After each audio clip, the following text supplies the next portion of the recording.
नमस्कार, यो एभेन्यूज खबरको संकेत हो। तपाई अहिले एभेन्यूज एट 2 मा हुनुहुन्छ। म समीक्षा पोखरेल। प्रारम्भमा मूल खबर। प्रधानमन्त्री दाहालद्वारा मन्त्री परिषद विस्तार। वन मन्त्रीमा वीरेन्द्र प्रसाद महतो, शिक्षा राज्य मन्त्रीमा प्रमिला कुमारी नियुक्त।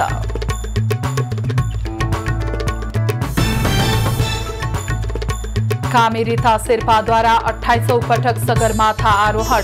दुवै खुट्टा बिना सगरमाथा चढ्ने हरि बुढा मगरलाई काठमाडौँमा भव्य स्वागत।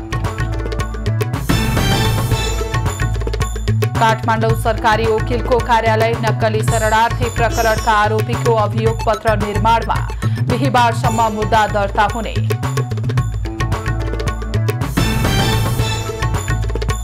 नवलपरासी कावासुते स्थित अमलटारी होमस्टेमा पर्यटकको आकर्षण।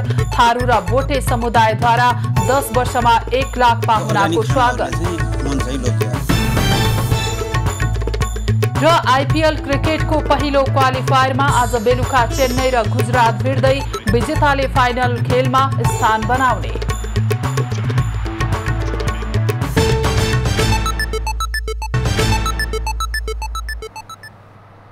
अब खबरको सिलसिला प्रारम्भ गरौं मन्त्री परिषद विस्तार सम्बन्धी प्रसंगबाट। प्रधानमन्त्री पुष्पकमल दाहालले 11औं पटक सरकार विस्तार गरेका छन्। आज प्रधानमन्त्री दाहालले जनता समाजवादी पार्टी जसपाबाट 1 मन्त्री र 1 राज्य मन्त्री थप गरेका हुन्। प्रधानमन्त्रीको सिफारिसमा राष्ट्रपति रामचन्द्र पौडेलले वन तथा वातावरण मन्त्रीमा वीरेन्द्र प्रसाद महतो र शिक्षा विज्ञान तथा प्रविधि मन्त्रालयको राज्य मन्त्रीमा प्रमिला कुमारीलाई नियुक्त गरेका हुन्। यो सँगै 25 सदस्यीय मन्त्रीमण्डलको पूर्णता पाएको छ।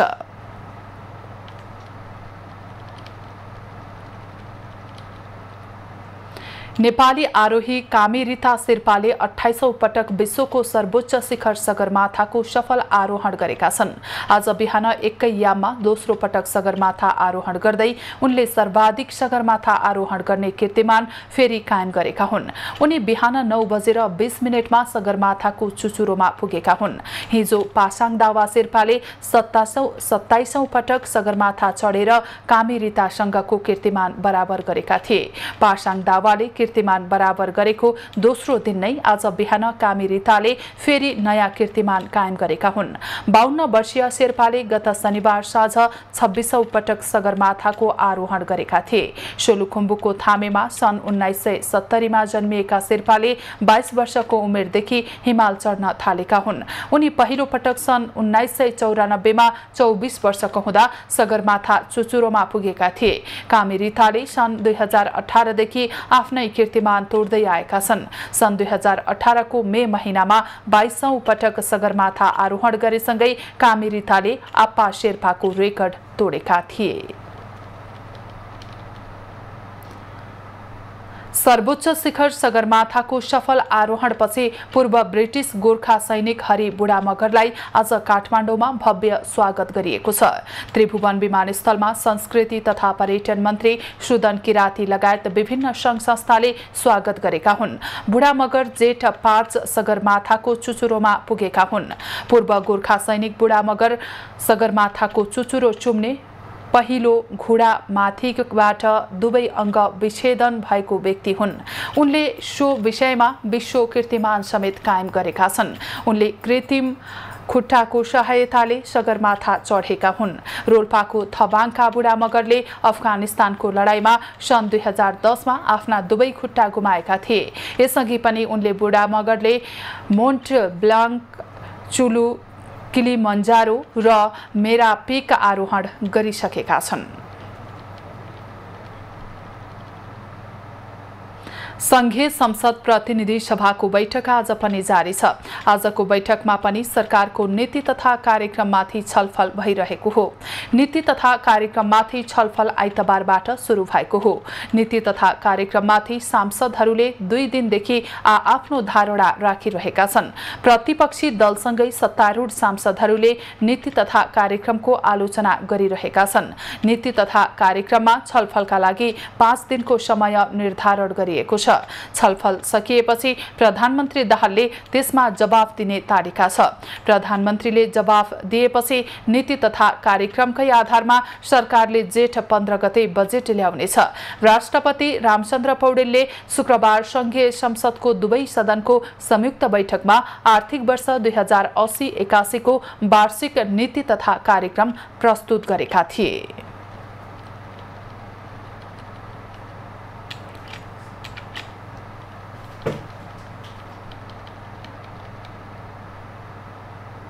जिल्ला सरकारी वकिल कार्यालय काठमाडौँ नक्कली भुटानी शरणार्थी बनाएर अमेरिका पठाइदिने भन्दै नेपाली नागरिकबाट पैसा उठाएर भएको ठगी प्रकरणमा आरोपी विरुद्धको अभियोग निर्माणमा जुटेको छ।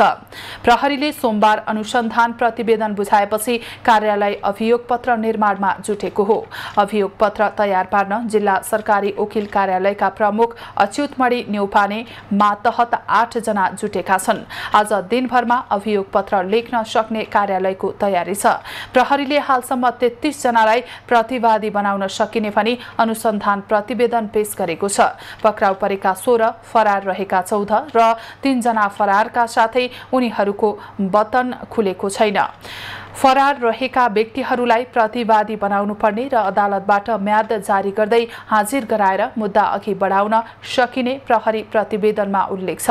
प्रहरीले पूर्व उपप्रधानमन्त्री टोप बहादुर रायमाझी, पूर्व गृहमन्त्री बालकृष्ण खाँड, पूर्व सांसद आङटावा शेर्पा र सचिव टेक नारायण पाण्डे सहितलाई भने अभियोग पत्र सहित अदालतमा पेश गरिने कार्यालयले जनाएको छ।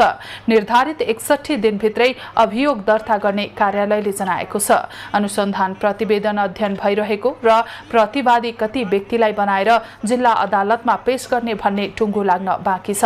प्रतिवेदनमा हालसम्म भएको अनुसन्धानमा 11 जनामाथि थप अनुसन्धान गर्नुपर्ने भनिएको छ।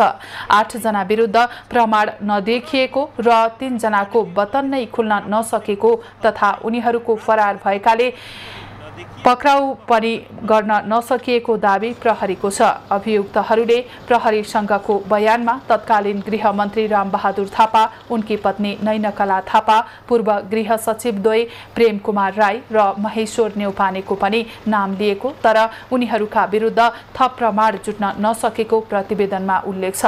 नेकपा एमालेका अध्यक्ष केपी ओलीका स्वकीय सचिव राजेश बज्राचार्य, एमालेका पूर्व प्रदेश मन्त्री अजय क्रान्ति शाक्य, टोप बहादुर रायमाझीका सहयोगी लीला जेसी र एमालेकै राजेश्वर स्थापितको नाम पनि बयानमा आएको छ। यसैबीच नक्कली भुटानी शरणार्थी प्रकरणमा पक्राउ परेका 16 जनालाई थुनामा राख्न आज पुनः म्याद थप गरिने भएको छ। मुद्दा दायर नहुँदासम्म उनीहरूलाई थुनामा राख्न अदालतबाट आज अनुमति लिइनेछ। नेकपा एमालेका महासचिव शंकर पोखरेलले नक्कली भुटानी शरणार्थी प्रकरणको अनुसन्धान प्रतिवेदन प्रति आपत्ति जनाएका छन्। प्रतिवेदन दोषीलाई उम्क्याउने र निर्दोषलाई फसाउने गरी तयार पारिएको भन्दै महासचिव पोखरेलले आपत्ति जनाएका हुन्। महासचिव पोखरेलले सामाजिक सञ्जालमा सार्वजनिक अडियो भिडियोमा अभियुक्तहरूले नाम लिएका व्यक्तिलाई अनुसन्धानको दायरामा नल्याइएको टिप्पणी गरेका हुन्। संवेदनशील र गम्भीर अपराधका विषयमा गरिएको कमजोरीको जति आलोचना गरे पनि कम हुने टिप्पणी उनको छ। अडियो भिडियो सामाजिक सञ्जालमा छताछुल्ल हुँदा पनि सम्बन्धित व्यक्तिलाई छानबिनको प्रक्रियामा नै नल्याइकन सत्ता पक्षको निर्देशन अनुरूपको अनुसन्धान प्रतिवेदनलाई हल्का फुल्का रूपमा तयार गरी सरकारी वकिलको कार्यालयमा बुझाइएको महासचिव पोखरेलको आरोप छ। एमाले केन्द्रीय सदस्य विष्णु रिजालले पनि नक्कली शरणार्थी प्रकरणमा तत्कालीन गृहमन्त्री रामबहादुर थापा र गृह सचिव प्रेम राईको संलग्नता नै नरहेको जिकिर गर्दै यसमा जबरजस्ती उनीहरूको नाम जोडिएको दावी गरेका छन्। प्रहरीले सोमबार सरकारी वकिललाई बुझाएको अनुसन्धान प्रतिवेदनमा एमालेका उपाध्यक्ष थापा, उनकी पत्नी नैनकला थापा, पूर्व गृह सचिव एवं अख्तियार दुरुपयोग अनुसन्धान आयोगका प्रमुख प्रेम कुमार राई, एमालेका पूर्व प्रदेश सांसद अजय क्रान्ति शाक्य र एमाले अध्यक्ष केपी ओलीका स्वकीय सचिव राजेश बज्राचार्यको समेत नाम उल्लेख गरिएको छ। जिल्ला प्रहरी परिसर काठमाडौँले पूर्व उपप्रधानमन्त्री टोप बहादुर रायमाझी, पूर्व गृहमन्त्री बालकृष्ण खाँड र नेपाल सरकारका सचिव टेक नारायण पाण्डे सहित 33 जनालाई प्रतिवादी बनाउँदै अनुसन्धान प्रतिवेदन बुझाएको थियो। जिल्ला प्रहरी परिसर काठमाडौँले नक्कली भुटानी शरणार्थी प्रकरणमा 59 दिनसम्म अनुसन्धान गरेर प्रतिवेदन बुझाएको छ। गत चैत 12 गते 3 जनालाई पक्राउ गरी अनुसन्धान थालेको प्रहरीले 33 जना विरुद्ध 27.5 करोड बराबरको बिगो कायम गर्न माग गर्दै जिल्ला सरकारी वकिल कार्यालयलाई राय सहितको प्रतिवेदन सोमबार बुझाएको हो।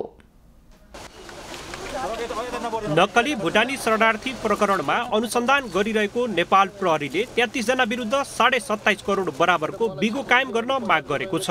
चैत्र 12 गते केशव दुलाल, सानु भण्डारी र टङ्क गुरुङलाई नियन्त्रणमा लिएर अनुसन्धान थालेको प्रहरीले 59 दिनसम्म अनुसन्धान गरेर जिल्ला सरकारी वकिल कार्यालयलाई राय सहितको प्रतिवेदन बुझाएको हो। 113 जनाले दिएको 23 वटा जाहेरीको आधारमा यो रकम बराबरको बिगो कायम गरिएको प्रहरीको अनुसन्धान प्रतिवेदनमा उल्लेख छ। 33 मध्ये 16 जनालाई प्रहरीले पक्राउ गरिसकेको छ भने बाँकी 17 जना अहिलेसम्म पनि फरार रहेका छन्। फरार रहेका 16 जनाको पनि खोजी कार्य जारी रहेको प्रहरीले जनाएको छ। अनुसन्धानको क्रममा जतिजना मान्छे अब जति पनि मान्छे पक्राउ पर्नु भएको छ उहाँहरूको सम्बन्धमा कानुनले तोके बमोजिमको र उहाँहरूको बयान, तथ्य, प्रमाणका आधारमा सबै आधारमा उहाँहरूको विरुद्ध का दाबीहरू जान्छन् र अन्य व्यक्तिहरूको हकमा चाहिँ अब अन्य पक्राउनु पर्ने व्यक्तिहरू समयक्रमसँगै पक्राउने हामी कोसिस गर्छौँ। प्रहरीबाट राय सहितको अध्ययन प्रतिवेदन आएसँगै जिल्ला सरकारी वकिल कार्यालयले मुद्दा दर्ता गराउने तयारी थालेको छ। कुन कुन कसुरमा र कति बिगो माग गर्ने भन्ने अध्ययनको क्रममा रहेको जिल्ला सरकारी वकिल कार्यालयले जनाएको छ। त्यो अनुसन्धानबाट के देखियो, त्यसका आधार प्रमाणहरू के हुन्, को विरुद्ध मुद्दा चल्ने वा नचल्ने अवस्था हो, कस्तो अपराध हो, कति कसुर वा बिगो मागदाबी कति हो भन्ने कुरा चाहिँ अब पछिका कुरा हुन्। हामी अहिले सुरुवातमा चाहिँ मुद्दाको यो जुन अनुसन्धानको मिसिल छ प्रतिवेदन सहितको यो विश्लेषण गर्छौँ, आधार प्रमाणहरू हेर्छौँ, त्यो आधारमा हामी निर्णय गर्छौँ। पूर्व उप प्रधानमन्त्री टोपबहादुर रायमाझी, पूर्व गृहमन्त्री बालकृष्ण खाँड, सचिव टेकनारायण पाण्डे सहितलाई राज्य विरुद्धको ठगी र संगठित अपराध गरी 3 खालका मुद्दा चलाउनु पर्ने प्रहरीको राय छ। धनगढीमा पूर्व राजा ज्ञानेन्द्र शाहको नागरिक अभिनन्दन गरिएको छ। सोमबार धनगढीको रङ्गशालामा आयोजित विशेष समारोहमा नागरिक अभिनन्दन मूल समारोह समितिले पूर्व राजालाई सुदूरपश्चिमका नागरिकका तर्फबाट अभिनन्दन गरेको हो। पूर्व राजा ज्ञानेन्द्र शाहले सोझा साझा जनतालाई मूर्ख भन्दै तिनलाई झुक्क्याउँदै आफ्नो स्वार्थ सिद्ध गर्ने आजको प्रपञ्च खुल्दै गएको बताएका छन्। धनगढीमा सोमबार नागरिक अभिनन्दनका क्रममा उनले भोलिको नेपाल बनाउन नेपाली जनतालाई नै जिम्मा दिन पनि अपिल गरेका छन्। कस्तो प्रणाली, पद्धति र परिपाटी हामीले सोच्यौं, गहिरिएर सोच्यौं, अझै दिलैदेखि सोच्यौं, नेपाली भएर सोच्यौं, नेपाल आमाको हावापानी, माटो र मुटुलाई छोएर सोच्यौं। देशभन्दा ठुलो केही हुँदैन। भुटानी शरणार्थी प्रकरणका विषयमा पनि पूर्व राजा शाहले धारणा राखेका छन्। नेपाली जनतालाई आफ्नो भूभाग र आफ्नो राष्ट्रिय अस्तित्व हुँदाहुँदै शरणार्थी बनाएर अर्काको देशमा श्रम पसिना बगाउन पठाएर आज जे हरकत गरिएका छन् त्यसबाट हाम्रो इज्जत, गौरव सबै लोप भएर गएको उनको टिप्पणी छ।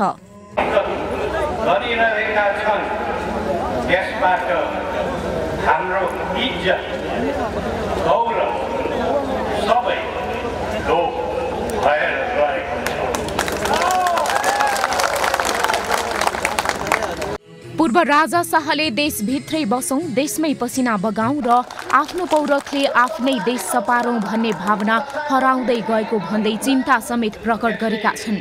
सो क्रममा नयाँ नेपाल प्रति व्यङ्ग्य गर्दै पूर्व राजाले के नयाँ नेपाल भनेको यही हो भनी प्रश्न समेत गरे। नयाँ नेपाल भनेको यही हो? के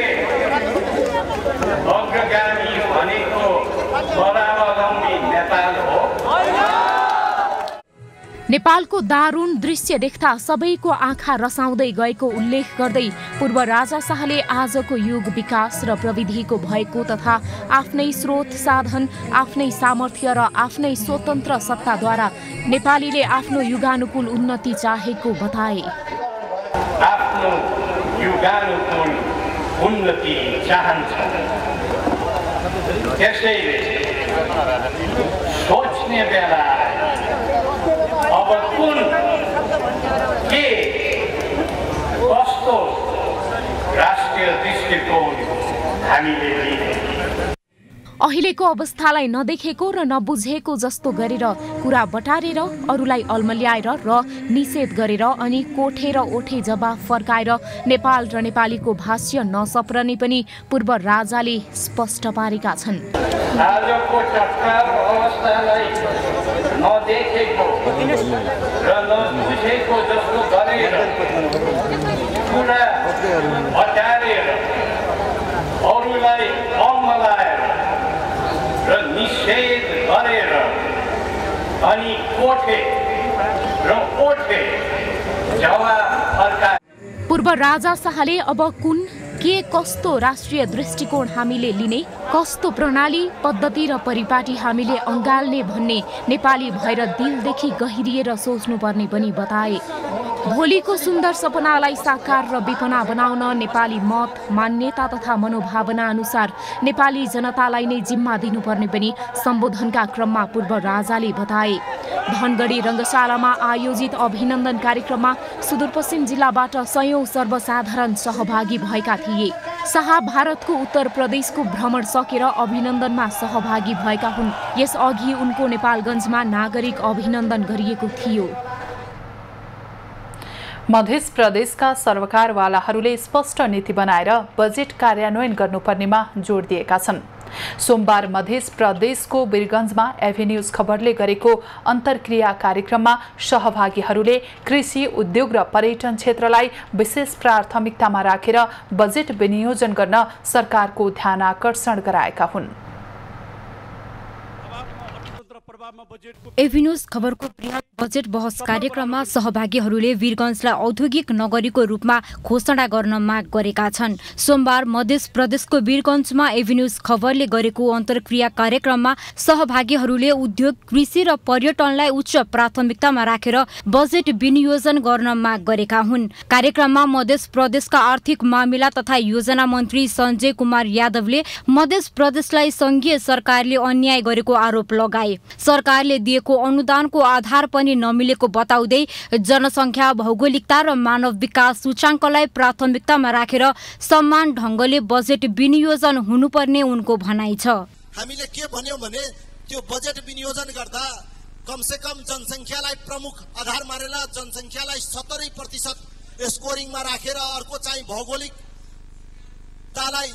15% र मानव विकास सूचाङ्क ह्युमन डेभलपमेन्ट इन्डेक्सलाई प्राथमिकतामा राखेर न्यायपूर्ण, सम्मानजनक, तपाईको जनसङ्ख्याकोलाई प्रमुख आधार मानेर समानुपातिक बजेट विनियोजन हुनुपर्ने हाम्रो प्रमुख ध्येय हो। अर्थविद दीपक साकेले प्राथमिकताको साथ बजेट कार्यान्वयन हुनुपर्ने र यथार्थपूर्वक बजेट आउनु पर्नेमा जोड दिए। विद्युत उत्पादन, निर्यात, स्वदेशी उत्पादन, पर्यटकीय विकास र स्वदेशमुखी शिक्षालाई प्राथमिकताका साथ बजेटमा समावेश गर्न उनको आग्रह छ। बजेट भनेको कुरा सामान्यतः नियरेस्ट टु रियालिटी हुनुपर्छ। बजेटले जनताको एक्सपेक्टेसनलाई रिफ्लेक्सन गर्न सक्नु पर्छ। विद्युत उत्पादन र निर्यातमा प्राथमिकता दिनु पर्छ। अहिले हामी आयातमा मात्र प्राथमिकता दिइरहेको छौँ। त्यस्तै परनिर्भरता घटाउनको लागि स्वदेशी उत्पादनलाई प्राथमिकता दिनु पर्छ। नेपाल उद्योग वाणिज्य महासंघ मधेसका अध्यक्ष अशोक टेमानीले औद्योगिक विकास र पर्यटनलाई जोड दिएका छन्। विनियोजित बजेट प्राथमिकताका साथ आवश्यक क्षेत्रमा विनियोजन गर्नुपर्ने उनको भनाइ छ। सबभन्दा पहिला त खर्च गर्नुपर्ने र बजेट भन्दा पहिला हामीले पोलिसी बनाउनु पर्यो। त हामी अहिले के भइरहेछ भने बजेट आइरहेछ, खर्च भइरहेको छैन, तर लागत कति हो, कुन कुन सेक्टरमा हामी एक्चुअली कति हामी इन्भेस्ट गर्न सक्ने हो, त्यो इन्भेस्टमेन्ट चाहिँ हाम्रो त्यो एउटा नक्साङ्कन नभएको हुनाले यो समस्या आएको हो। वीरगञ्ज महानगर प्रमुख राजेश मान सिंहले संघीय सरकारले ल्याएको नीति कार्यक्रम राजधानी काठमाडौँमा मात्र लागू हुने गरेको आरोप लगाए। संघीय सरकारले वीरगञ्ज महानगरको कुरा नसुनेको उनको आरोप छ। यसको 48% राजस्व वीरगञ्ज महानगरपालिकाले दिन्छ। यहाँबाट सबै बजेटहरू लगिन्छ। धुलो माटो खाने वीरगञ्जवासी, तर बजेटमा चाहिँ नि समान रूपमा चाहिँ उ गरिन्छ। जब यहाँबाट बजेट बढी लगिन्छ भने यहाँ किन दिँदैन त बढी बजेट? र खास गरी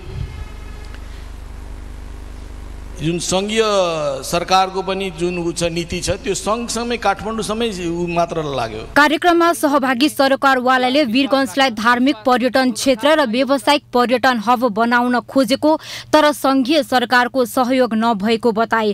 कार्यान्वयन गर्न नसक्ने भन्दा विकास हुने बजेट आवश्यक रहेको उनीहरूको भनाइ छ। बढ्दो चालु खर्च घटाउनको लागि निर्ममतापूर्वक कार्यक्रमहरू आउनु पर्यो। चालु खर्च यसरी मन परितालले जसले जे गरेर धान्न सक्दैन राज्यले आउनु पर्यो। त्यसो राजस्व उठतिर खर्चको अवस्था राम्रो छैन। 9 खरब राजस्व उठ्छ, 13 खरब त साधारण खर्चमा मात्रै भइरहेछ। यस्तो चालले मुलुक चल्दैन। त्यसकारण त्यसलाई पनि ध्यान हुनु पर्यो। जबसम्म हाम्रो देशको फन्डामेन्टल पोलिसी एउटा हुँदैन तबसम्म लगानी आउँदैन। हामी चाहिँ विदेशी लगानीको लागि हामी भन्छौँ वन विन्डो प्रणाली। वन विन्डो प्रणाली कागजमा भाषणमा मात्र चाहिँ आजसम्म वन विन्डो प्रणाली लागेको छैन। एउटा उद्योग लगाउँदा कमसेकम 2 वर्ष लागिहाल्छ। मध्य प्रदेशको वीरगञ्जलाई औद्योगिक करिडोरको रूपमा घोषणा गर्न र आगामी बजेटमा पूर्वाधार विकासको पाटोलाई समेट्न पनि सहभागीले माग गरेका छन्। बजेट बहस कार्यक्रममा विभिन्न क्षेत्रका पदाधिकारी, व्यवसाय, नीति निर्माता र सञ्चारकर्मीहरूको सहभागिता रहेको थियो। एभिन्यूज खबरको दबावमा अर्थतन्त्र प्रभावमा बजेट कार्यक्रम यसअघि सुदूरपश्चिमको धनगढी, कर्णालीको सुर्खेत, लुम्बिनीको बुटवल, गण्डकीको पोखरा र बागमतीको चितवनमा सम्पन्न भइसकेको छ। कोशी प्रदेशको विराटनगरमा जेठ 10 गते र संघीय राजधानी काठमाडौँमा जेठ 12 गते हुने तालिका रहेको छ। खबरको सिलसिला अझै जारी छ, हामी सँगै रहनुहोला। अब बाँकी खबर। मधेस सरकार आज विस्तार भएको छ। मधेस सरकारमा नेपाली कांग्रेस 2 मन्त्रालय लिएर सहभागी भएको छ। कांग्रेसबाट भौतिक पूर्वाधार विकास मन्त्रीमा कांग्रेस संसदीय दलका नेता कृष्ण प्रसाद यादव र स्वास्थ्य मन्त्रीमा वीरेन्द्र कुमार सिंह नियुक्त भएका छन्। यादव मधेस प्रदेश कांग्रेसका सभापति छन् भने सिंह कोषाध्यक्ष हुन्। विस्तारका क्रममा 2 वटा मन्त्रालय वा 1 सभामुख र 1 मन्त्री लिने कांग्रेसको तयारी छ। मधेस प्रदेश सरकारमा एकीकृत समाजवादी पनि सहभागी भएको छ। समाजवादीबाट संसदीय दलका नेता गोविन्द नेउपाने मन्त्री नियुक्त भएका हुन्। उनले पाउने मन्त्रालय टुङ्गिन बाँकी छ। त्यसैगरी जनमत पार्टीको मन्त्रालय समेत हेरफेर गरिएको छ। अहिले भूमि व्यवस्था, कृषि तथा सहकारी र शिक्षा, विज्ञान प्रविधि मन्त्रालय जनमत पार्टीलाई दिएको छ। लोकतान्त्रिक समाजवादी पार्टी भने 2 मन्त्रालयको अडान लिएर सरकारमा सहभागी भएको छैन। यसैबीच नेकपा माओवादी केन्द्रले मध्य प्रदेश सरकारबाट बाहिरिने चेतावनी दिएको छ। गठबन्धनका केन्द्रीय नेताहरूबीच भएको बैठकको निर्णय विपरीत मुख्यमन्त्री सरोज कुमार हिँडेको भन्दै सरकारबाट बाहिरिने चेतावनी दिएको हो। आज बसेको संसदीय दलको बैठकले गठबन्धनको बैठक नै नराखी प्रदेश सरकार विस्तार गरेको भन्दै आपत्ति जनाएको हो। प्रस्तावका पक्षमा हुने मान्य जाउलाखेलमा राखिएको रातो मच्छिन्द्रनाथको दर्शन तथा पूजा गर्न भक्तजनको भीड़ लागेको छ। रथ ललितपुरको लगनखेलबाट तानेर हिजो साँझ जाउलाखेल पुर्याइएको हो। पुलचोकमा रथारोहण गरी सुरु भएको मच्छिन्द्रनाथको रथयात्रा गाबहाल, मंगलबजार, सुन्धारा, लगनखेल, इटीटोल हुँदै जाउलाखेलमा पुर्याएर भोटो जात्रा देखाइनेछ। लगनखेलमा रहेको रथलाई जाउलाखेलमा ल्याएको 4 दिनमा भोटो देखाउने परम्परा छ। यो वर्षको भोटो जात्रा बिहीबार हुँदैछ। भोटो जात्रापछि रातो मच्छिन्द्रनाथलाई खटमा राखेर बोमती लगिनेछ भने मीननाथलाई रथमा राखेर टङ्गल लगिनेछ। त्यससँगै यस वर्षको रातो मच्छिन्द्रनाथको रथयात्रा समापन हुनेछ। मच्छिन्द्रनाथको रथयात्रा वैशाख शुक्ल प्रतिपदामा सुरु भएर आषाढ शुक्ल चतुर्थीमा करिब 2 महिनासम्म चल्दछ। नवलपरासीको कावासुतीमा रहेको अमलटारी होमस्टेमा पर्यटकको आकर्षण बढ्दै गएको छ। अमलटारी मध्यवर्ती सामुदायिक होमस्टेमा बस्न र रमाउन चाहने स्वदेशी र विदेशी पर्यटकको संख्या केही समयदेखि बढिरहेको हो। स्थानीय उत्पादन कला संस्कृतिको जगेर्ना गर्दै वन्यजन्तुको संरक्षण गर्ने र गाउँमै स्वरोजगार सृजना गर्ने उद्देश्यका साथ 2070 सालमा स्थापना भएको अमलटारी होमस्टे अहिले देश विदेशमा परिचित छ। थारू र बोटे समुदायका 31 घरमा सञ्चालन गरिएको होमस्टेमा एक घरमा 4 जनासम्म पाहुना बस्ने व्यवस्था छ। जुन स्वागत सत्कारले भित्र भित्राइसकेपछि बिहान बेलुका चाहिँ खाना खाइसकेपछि बेलुका कल्चर देखाइसकेपछि यहाँको पाहुनालाई बिहानको जुन नास्ता दिन्छ हाम्रो टिपिकल अघिल्लो दिन चाहिँ हाम्रो थारूको चिच्चर हुन्छ त्यो खाइन्छ अनि दोस्रो दिन चाहिँ हाम्रो यो सोझो रोटी भन्ने एउटा थारूको टिपिकल यो रोटी हुन्छ यसलाई चाहिँ हामीले नास्ताको रूपमा प्रयोग गर्छौँ। एक दिनको बसाई साँझको खाना बिहान नास्ता सहित 980 रुपैयाँ तिरे पुग्छ।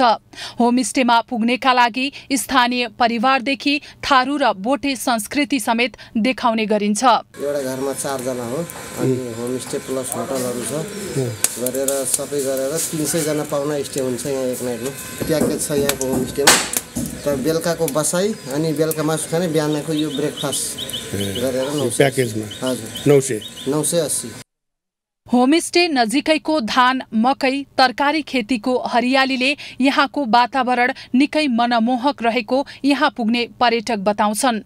स्वागत सत्कार र स्थानीय खाना पनि राम्रो रहेको उनीहरूको भनाइ छ। हामीले जे खाना खायौं असाध्यै स्वादिष्ट, उहाँहरूको आतिथ्यता असाध्यै न्यानो अनि जंगल सफारी आदि इत्यादि गरेर गैंडाहरू असाध्यै देखिने रहेछ।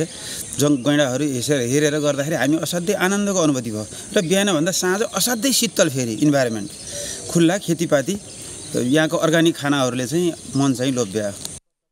देशभर 68 जिल्लाको 1500 गाउँमा 7000 बढी होमस्टे सञ्चालनमा रहेको होमस्टे महासंघले जनाएको छ। होमस्टेले आय आर्जन, रोजगारी र कला संस्कृति जगेर्नामा पनि सहयोग गरेको छ।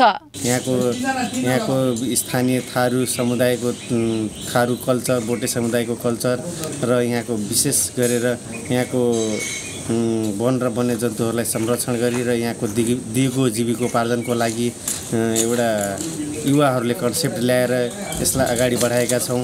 हाम्रो चाहिँ अब 68 जिल्लामा हेर्ने हो भने झन्डै 1500 गाउँमा हाम्रा यो होमस्टेहरू अहिले सञ्चालनमा छन् र 7000 घरहरूमा होमस्टेहरू छन्। यो चाहिँ के अरे गाउँ पर्यटनको एउटा महत्त्वपूर्ण आधार चाहिँ सामुदायिक र निजी होमस्टेहरू भएकाले ती होमस्टेहरू प्रवर्धनका लागि चाहिँ सरकारसँग पनि विभिन्न हिसाबले चाहिँ उहाँहरूसँगको सहकार्य सहयोग को पनि हाम्रो चाहिँ अब यो छलफल हुन्छ। अमलटारी होमस्टे बागखोरको नामले पनि परिचित छ। यही ठाउँमा रहेको टाइगर टप्स थारू भिलेजमा पर्यटक लोभिने गर्दछन्। जंगल सफारी गर्दै गैडा, बाघ, हात्ती लगायतका वन्यजन्तु अवलोकन गर्नेहरू पनि यहाँ पुग्दछन्। अमलटारी क्षेत्रमा 24 वटा थारू र 7 वटा बोटे परिवारको घर रहेको छ। 31 वटा घरमा गरेर 10 वर्षमा करिब 1 लाख पाहुनाले सेवा पाएको तथ्याङ्क छ। अमलटारी होमस्टे पछिल्लो समय आन्तरिक र बाह्य पर्यटकको लागि आकर्षणको केन्द्र बन्दै गइरहेको छ। एभिन्यूज खबरका लागि दामोदर खनाल, अमलटारी, नवलपरासी। भोजपुरको पौवादुङमा गाउँपालिकाको श्यामशिलाका किसान किवी खेतीतर्फ आकर्षित भएका छन्। यो क्षेत्रलाई किवी पकेट क्षेत्र बनाएर किसानलाई आवश्यक प्रोत्साहनका कार्यक्रम सञ्चालन गरेपछि यसतर्फ आकर्षण बढेको छ। पौवादुङमा गाउँपालिका 1 श्यामशिलाका अधिकांश किसान किवी खेतीमा जुटेका छन्। गाउँपालिका तथा वडा कार्यालयले खेतीका लागि प्रोत्साहन गर्न विभिन्न कार्यक्रम सञ्चालन गरेपछि किसान किवी खेतीमा जुटेका हुन्। यो क्षेत्रलाई किवी खेतीको नमुना क्षेत्र बनाउने लक्ष्यले गाउँपालिकाले आर्थिक तथा प्राविधिक सहयोग गरेर खेती विस्तारमा जोड दिएको हो। यहाँको स्थानीयको राम्रो आम्दानीको स्रोतको रूपमा किवी खेतीको विस्तार थालिएको वडा कार्यालयले जनाएको छ। 5-10 झ्याङको हिसाब गर्ने हो भने 100 घर जति चाहिँ हामी यसमा यो किवी खेती लगाएको छौँ। यसमा चाहिँ वडाको पहल कदमी चाहिँ अब हामीले अब यसमा ब्लक हुँदै जोनसम्मको कार्यक्रम गर्ने उद्देश्य छ। त्यसकारण हामीले अब ब्लक कार्यक्रमको लागि चाहिँ पहल कदमी गर्नेछौँ। एकपटक लगाएपछि वर्षौंसम्म राम्रो आम्दानी लिन सकिने भएपछि किसानको यसतर्फ आकर्षण बढेको हो। श्यामशिला क्षेत्रमा 100 बढी कृषकले यसको खेती गरिरहेका छन्। गाउँपालिका तथा वडाले पकेट क्षेत्र घोषणा गरेर आवश्यक सहयोग गरेपछि थप सहजता थपिएको कृषकहरूको भनाइ छ। यो दीर्घजीवी हो, अब 50-60 वर्ष 70 वर्षसम्म फल्ने चिज हो। हामी मरेर गए पनि हाम्रा पुस्ताहरूलाई हुने गरी गर्नु खोजेको हो। त्यस कारणले आम्दानी त हुनु पर्यो, हुन्छ नै, किनभने नहुने कुरै आउँदैन। अब केही गर्नुपर्छ र फल मिल्छ त। गाउँपालिकाले कृषकलाई आर्थिक रूपमा सक्षम बनाउन कृषिको योजनाबद्ध विकासमा थालेको काम हितकारी रहेको किसानको भनाइ छ। उत्पादित कृषि उपजहरूलाई बजारीकरणमा पनि गाउँपालिकाले भूमिका खेलिदिए सहज हुने किसानको भनाइ छ। हामीलाई जुन उयो के अरे तालिम दिँदाखेरि चाहिँ 1400 हाइटमा हुन्छ भन्ने कुरा गरेको त्यही अनुसार ल 300 झाङ भनाइ चाहिँ 300 झाङै छ होइन। 300 झाङमा चाहिँ जम्मा 295 झाङ चाहिँ छ। गाउँपालिकाले यहाँको भूगोल निर्धारण गरेर विभिन्न बालीहरूको खेतीमा जोड दिइरहेको छ। गाउँपालिकाले वडा नम्बर 3 च्याङ्रे 4 बस्तीम 5 सानो दुम्बा 6 ठुलो दुम्बामा अकबरे खुर्सानी मौरी पालन र एभोकाडो खेतीको पकेट क्षेत्र निर्धारण गरिसकेको छ। त्यस्तै वडा नम्बर 2 तिवारी भन्ज्याङमा आलु बन्दाकोपी र काउलीको खेतीको पकेट क्षेत्रको रूपमा विकास गर्ने योजनाका साथ काम गरिरहेको छ। युवराज विष्ट, भोजपुर। कोशी तटबन्ध निर्माणमा भारतीय पक्षका प्राविधिकहरूले मनोमानी गरेको पाइएको छ। नदीको मूल धारलाई नै बिगारेर नेपालको पश्चिमतर्फका बस्तीहरू असुरक्षित हुने गरी निर्माण गरिएको छ। नेपाली भूमिमाथि भएको हेपाहा प्रवृत्ति विरुद्ध प्रशासन मौन हुँदा स्थानीय आक्रोशित भएका छन्। सप्तकोशी नदीको पश्चिमी तटबन्ध जहिले पनि भारतीयहरूको तगारोमा परेका छन्। कुनै बेला भारतीयहरूले मस्ती गर्ने यो कोशी नदीमा अचेल नेपाली ठेकेदारहरूको मागी खाने भाँडो बनेको छ। सप्तरीकै भारदा स्थित छोटू भन्ने मनिष झाले 18 करोड भारतीय रुपैयाँमा सप्तकोशी नदीको पश्चिमी तटबन्ध र सुनसरीका केही भाग मर्मतको ठेका लिएका छन्। तर मनिष झाले स्थानीय बासिन्दाहरूको शर्म शोषण मात्रै गर्दैन। दर्शकवृन्द, यहाँ कमसल काम गरेर फेरि नेपाललाई डुबाउने योजना रचेका छन्। बालुवा भरेर पानीमा खन्ने काम मात्रै भइरहेछ। जुन छ हाम्रो विभागबाट जुन हाम्रो आदेश छ, जुन हाम्रो भारत सरकारबाट बिहार सरकारको कुरो, बिहार सरकारबाट जुन इन्जिनियरहरू आउँछन् उहाँको आदेशअनुसार हामी जो कुराहरू भन्छन् त्यसअनुसार हामी गरिरहेको छौँ। यो योजनामा यहाँका केही टाठाबाठाहरूको संलग्नता रहेको मात्र छैन, सप्तरीका स्थानीय प्रशासन समेत मिलीभगतमा ठुलो चलखेल भइरहेको छ। कोशीमा उनीहरूको भनाइ कुरा सुन्दा उनीहरू मिलोमतोमा काम गराइरहेछ। किनकि यहाँको जनप्रतिनिधिबाट आदेश पनि मिलेकै छ। पुलिसलाई फोन गर्दा पनि उनीहरू त्यही हिसाबले कुरा गर्छ भनेर पनि आउँदैन भने हामी त्यही बुझ्छौँ कि उनीहरू मिलोमतोमा काम गरिरहेछ। सबैले कमिसन लिएर आफ्नो आफ्नो ठाउँमा बसिरहेछ। यस काम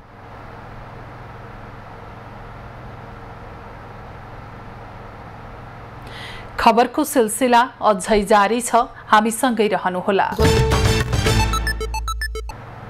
दर्शकवृन्द, राष्ट्रिय सभाको बैठकमा सांसदहरूले उठाएको प्रश्नको प्रधानमन्त्री पुष्पकमल दाहालले जवाफ दिँदै हुनुहुन्छ। अब लागौं यसैको प्रत्यक्ष प्रसारणतर्फ।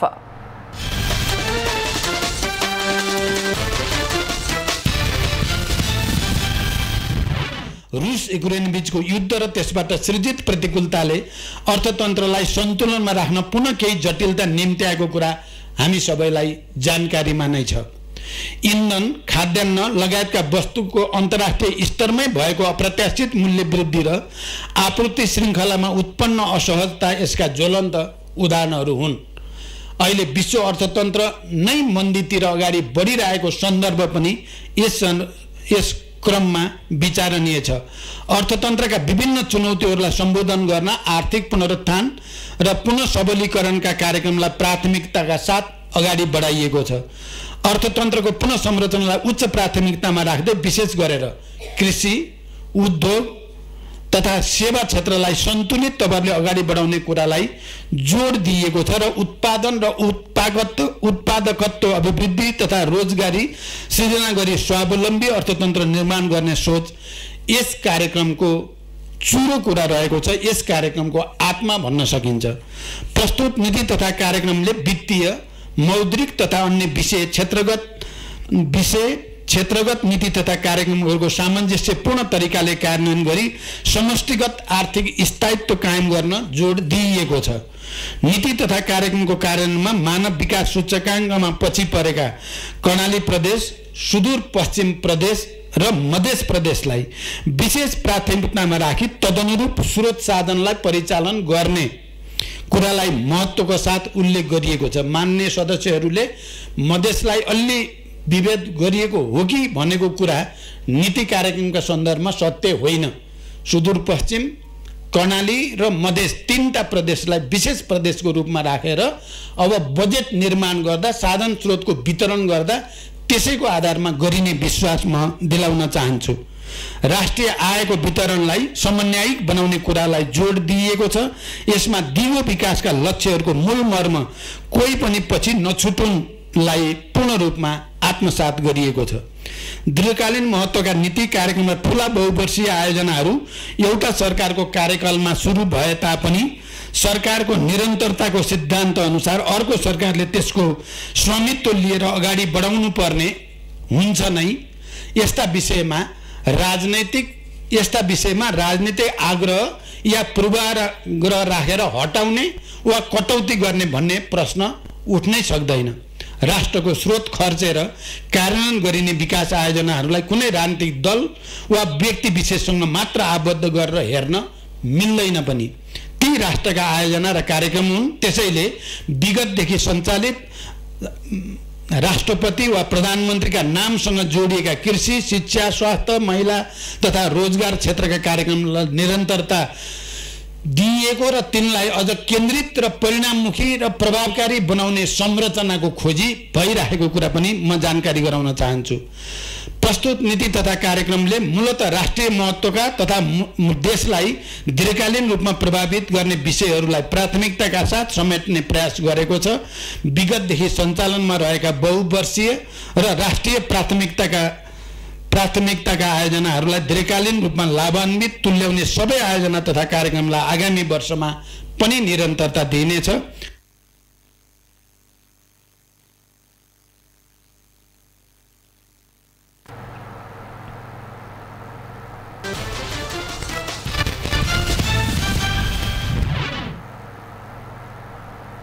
दर्शकवृन्द, यति बेला हामी राष्ट्रिय सभाको बैठकको प्रत्यक्ष प्रसारणमा थियौं र सांसदहरूले उठाएको प्रश्नको प्रधानमन्त्री पुष्पकमल दाहालले जवाब दिँदै हुनुहुन्थ्यो।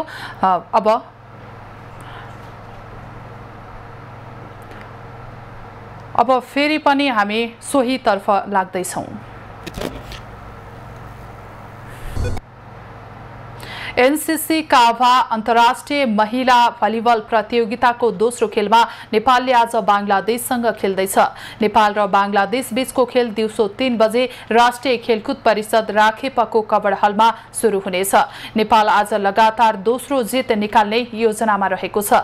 पहिलो खेलमा नेपालले सोमबार किर्गिस्तानलाई 3-0 को सोझो सेटमा हराएको थियो। प्रतियोगिता अन्तर्गत आज बिहान भएको खेलमा किर्गिस्तानलाई हराउँदै भारतले लगातार दोस्रो जित दर्ता गरेको छ। भारतले किर्गिस्तानलाई 25-17, 25-8 र 25-5 ले हराएको हो। आज श्रीलङ्का, काजाकिस्तान र उज्बेकिस्तान र मालदिव्स बीच खेल हुनेछ। राखेपको विशेष सहयोग तथा नेपाल भलिबल संघको आयोजनामा जारी प्रतियोगितामा 8 टोलीको सहभागिता रहेको छ। प्रतियोगितामा Nepal, Bangladesh, Maldives, Bharat, Sri Lanka, Kyrgyzstan, Uzbekistan र काजाकिस्तानको सहभागिता रहेको छ।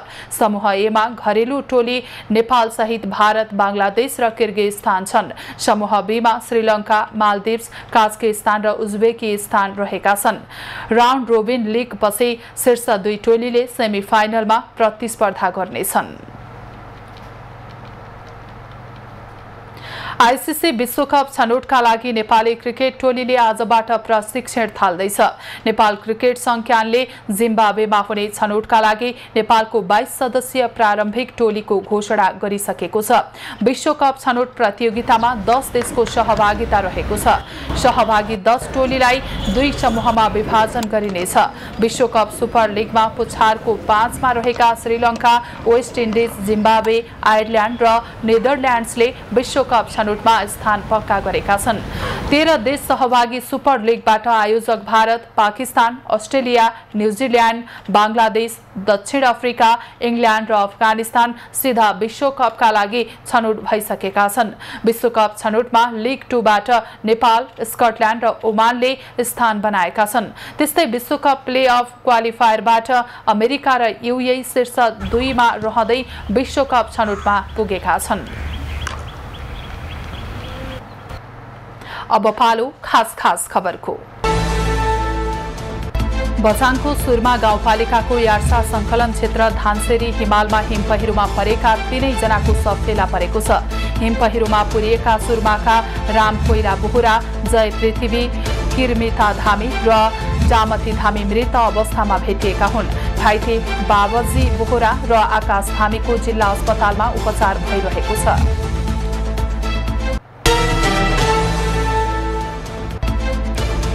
सुदूरपश्चिमलाई विकास सूचकका आधारमा विशेष प्राथमिकतामा राखेर बजेट विनियोजन गर्न सुदूरपश्चिम सरकारले माग गरेको छ। आज अर्थमन्त्री डाक्टर प्रकाश शरण महतसँग भेटेर प्रदेश सरकार सभामुख, प्रमुख प्रतिपक्षी दलका नेता सहितको टोलीले यस्तो माग गरेको हो। टोलीले समानीकरण अनुदान कटौती नगर्न पनि आग्रह गरेको छ।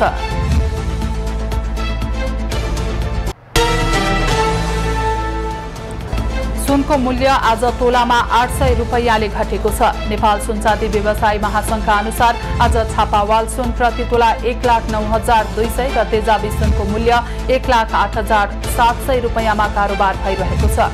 चाँदीको मूल्य तोलामा 10 रुपैयाँले घटेर प्रति तोला 1,365 रुपैयाँमा कायम भएको छ।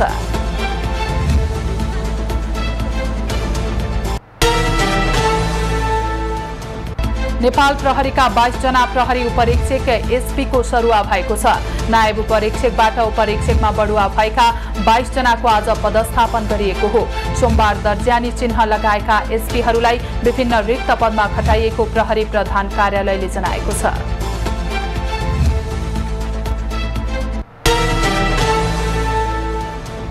सम्पन्न केन्द्रीय समितिका निर्णय कार्यान्वयनका विषयमा छलफल गर्न नेकपा एमालेको जनवर्गीय संगठनहरूको पदाधिकारी बैठक आज बस्दैछ। दिउँसो पार्टी कार्यालय च्यासलमा हुने बैठकमा 23 वटै जनसंगठनका अध्यक्ष सहित पदाधिकारी र आयोगका अध्यक्षहरू सहभागी हुनेछन्। बैठकमा एमाले अध्यक्ष केपी ओली पनि सहभागी हुनेछन्।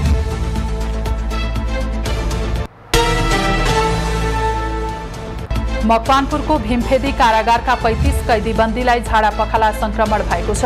सोमबार साँझ अचानक केही कैदीबन्दीमा ज्वरो आउने, बान्ता लाग्ने, पेट दुख्ने तथा झाडापखाला लाग्ने जस्ता लक्षण देखा परेको थियो।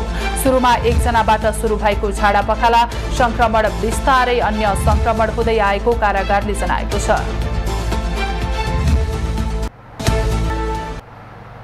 अब पालो एभेन्यूज एट मौसमको।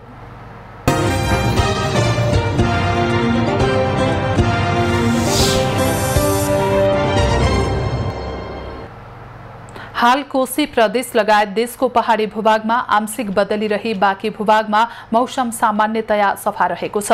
दिउँसो कोशी, बागमती र गण्डकी प्रदेशका पहाडी भूभागका थोरै स्थानहरूमा तथा बाँकी प्रदेशका पहाडी भूभागका 1 वा 2 स्थानमा मेघ गर्जन चट्याङ सहित हल्का वर्षाको सम्भावना रहेको जल तथा मौसम पूर्वानुमान महाशाखाले जनाएको छ। आज काठमाडौँ उपत्यकाको अधिकतम तापक्रम 29 डिग्री सेल्सियस र न्यूनतम तापक्रम 19 डिग्री सेल्सियस बीच रहने अनुमान गरिएको छ।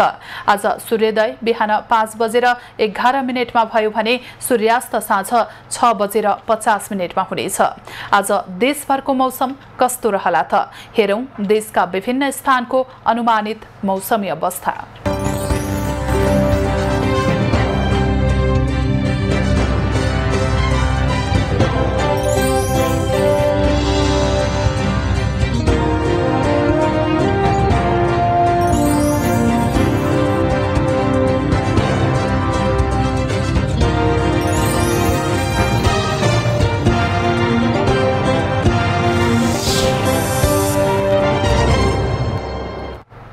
अहिलेलाई खबरको क्रम यति नै। एभेन्यूज खबरका यी सहित अन्य विस्तृत खबरका लागि www.avenews.tv लगइन गर्न सक्नुहुनेछ। युट्युब, फेसबुक र ट्विटरमा पनि हामीलाई फलो गर्न सकिनेछ। खबरभित्रको खबरका लागि हेर्दै रहनुहोला एभेन्यूज खबर। नमस्कार।